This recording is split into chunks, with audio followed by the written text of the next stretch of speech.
Pessoal, nós vamos dar continuidade ao estudo dos fungos, agora com as características celulares, a morfologia e a reprodução.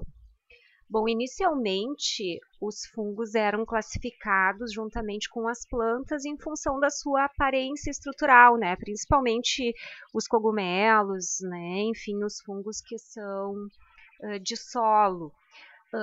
Na medida que os estudos foram sendo aprofundados, principalmente os estudos celulares, se verificou que a célula do fungo ela é bem diferente da célula do vegetal. Tá? Então, nós vamos ver algumas dessas características. Os fungos podem ser unicelulares, que são as leveduras, ou pluricelulares, como bolores, cogumelos, as orelhas de pau.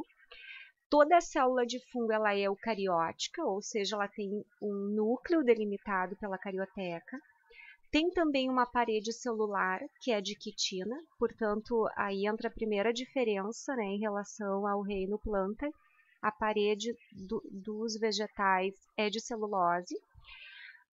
Os fungos armazenam glicogênio como reserva energética, assim como os animais também, né, enquanto que as plantas armazenam amido. E os fungos, eles são heterotróficos. Eles fazem a decomposição da matéria orgânica morta através de um processo bem interessante que é uma digestão extracorpórea.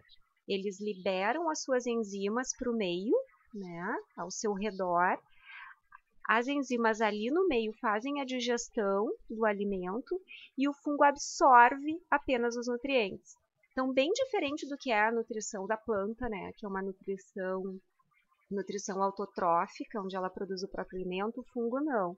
Ele vai à procura da matéria orgânica, fazendo digestão extracorpórea e posteriormente absorvendo os nutrientes. Bom, organização e reprodução. Então, os fungos unicelulares, eles têm uma célula, né, desse formato assim oval, e se reproduz por gemiparidade ou brotamento. Né? No brotamento, então, uma pequena porção da célula ela brota, dando origem ao broto ou à gema, e na medida que o broto amadurece e cresce, ele se descola da levedura mãe e passa a ter vida livre naquela colônia. Já os fungos pluricelulares, né, aqueles formados por muitas células, eles têm o corpo formado por hifas. O que são as hifas? Né? As hifas são filamentos formados por várias células, né, umas aderidas às outras. Então, a hifa é um filamento. O conjunto desses filamentos todos é chamado de micélio. Né? E o micélio está dividido em duas porções. Existe o micélio vegetativo, que é a parte do fungo em contato com o substrato. Então, esse aqui é o micélio que vai liberar as enzimas no meio, né? Vai fazer a digestão e, posteriormente, a absorção de nutrientes que são distribuídos por todo o corpo do fungo. E a parte superior, que é o micélio reprodutivo. É ali que as estruturas reprodutivas são formadas.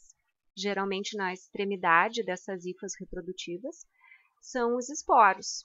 São estruturas bem leves, podem ser facilmente levadas pelo vento, por isso a importância de ficarem no micélio reprodutivo para cima, né, do substrato. Tá? Nessas imagens que nós temos aqui, o bolor negro do pão, Rhizopus nigricans, aqui as suas hifas, né, também, hifa reprodutiva. Aqui há um esporângio, que é uma bolsa que armazena os esporos, tá? Bem na parte extremidade superior ali das hifas. Aqui um desenho, né? Micélio vegetativo, micélio reprodutivo para cima e os esporos. Tá? Os fungos macroscópicos, assim como os cogumelos, né? Eles também são formados exatamente da mesma forma, tá? Então, aqui, conjunto de hifas vegetativas em contato com o substrato, micélio reprodutivo. Essa região inferior do chapéu do cogumelo é onde os esporos são produzidos. Então, como é que se dá essa produção de esporos, tá? Na reprodução dos cogumelos? A reprodução dos fungos é bem diversa, assim, ela é muito variada.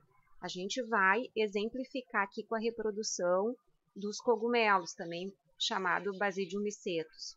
Vamos começar então aqui a produção dos esporos, né, o basidiósporos. Os esporos, eles são estruturas haploides, só tem um conjunto de cromossomos nessas células. Tá? Na medida, então, que os esporos são levados pelo vento, eles caem no substrato e germinam, formando aqui duas hifas, né, cada um formando uma hifa, né, e essas hifas, elas germinam, elas crescem no meio e se fundem a uma fusão desses micélios desde que eles sejam compatíveis, tá? Essa fusão faz com que cada célula, né, acabe por ter dois núcleos, né? Como a fusão dessas células, então, torna-se uma única célula com dois núcleos, é o que se chama de hifas dicarióticas. Então, essas hifas continuam a germinar e vão dar origem ao corpo todo do cogumelo, tá? Aqui, micélio vegetativo, micélio reprodutivo, todo o corpo do cogumelo é formado por hifas dicarióticas. Essa região abaixo do chapéu, que é chamado de lamelas, é onde acontece a fusão desses núcleos, tá? Ou seja, a fecundação. E da fecundação, né, se forma uma única célula chamada de zigoto, que então é 2N, diploide, pela fusão daqueles dois núcleos que estavam dentro da célula. Então, a partir desse zigoto é que vai se originar o esporo. O zigoto, né, essa região, sofre meiose, tá? E aí da meiose se formam 4 células, né, haploides, que são os esporos, e novamente o ciclo se inicia, certo? Então, aqui só para exemplificar como é que se dá a reprodução nos fungos, tá? Deixei para vocês um material lá em anexo na plataforma Iônica, para vocês também consultarem o livro e fazerem alguns exercícios. Qualquer dúvida, me escrevam. Beijinho!